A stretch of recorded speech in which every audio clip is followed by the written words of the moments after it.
The Newfoundland is the most extreme water dog on the planet. A Newfie saved Napoleon Bonaparte when he fell overboard on his way back to France from exile on Elba. They retrieved anything from the water that sort of fell in, whether it was a person or a net. Some Newfoundlands are lifeguards. This guy can save 2 people at once, maybe more. They would drown trying to save somebody in the water because that's what they were bred at, that's what they're good for.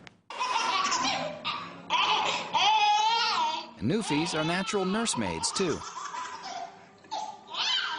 They are probably one of the best, if not the best, dog for children that you could find. Nana, the children's loving caretaker in Peter Pan, was a Newfie.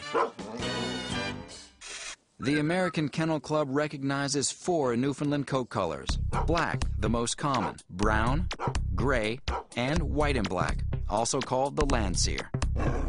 But where these massive dogs come from is a mystery. Some think the Newfie comes from the Great Pyrenees dogs brought to Newfoundland by Basque fishermen in the 15th century, later crossed with the Mastiff or French Hound.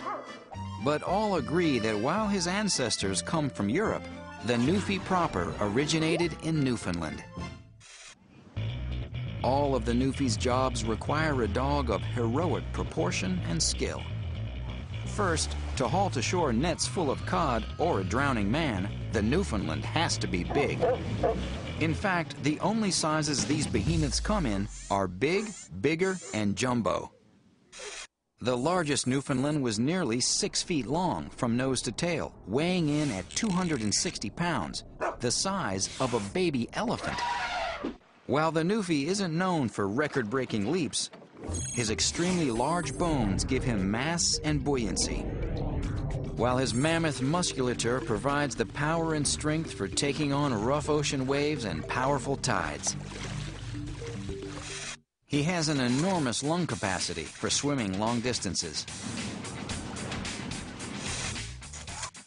and a thick, oily double coat that protects him from the chill of icy ocean waters. The Newfie's droopy lips and jowls are a key design innovation.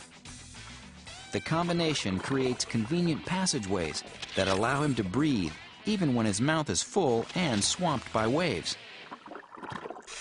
In the water, his massive webbed paws give the Newfie maximum propulsion with every stroke.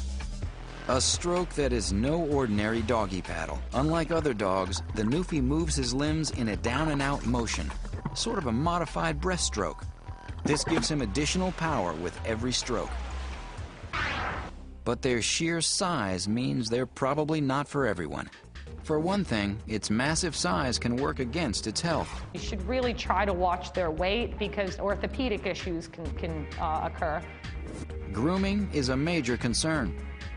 They have such thick and long fur, so you're going to have to maintain that pretty well on probably a twice-weekly basis. Every Newfoundland I've ever met drools, so you just have to be careful of that. When it comes to the environment, that heavy coat can affect them in the heat. But surprisingly, Newfies can be fairly good city dogs. They'd be okay in an apartment. They don't need a lot of exercise. I mean, they do need some, but they definitely are kind of like a couch potato. When it comes to training, few dogs take to it better than a Newfie. They're very loyal, they're intelligent dogs, and they just want to please you. Newfies flat out win the family category, paws down. On paper, the Newfie looks like this. He can handle apartment living, but doesn't do well in heat. His size makes him prone to joint problems. Grooming the Newfie will keep you busy. One of the most trainable dogs in the animal kingdom, and the very best dog you can have in a family with small children. Very nice. Come on, babies.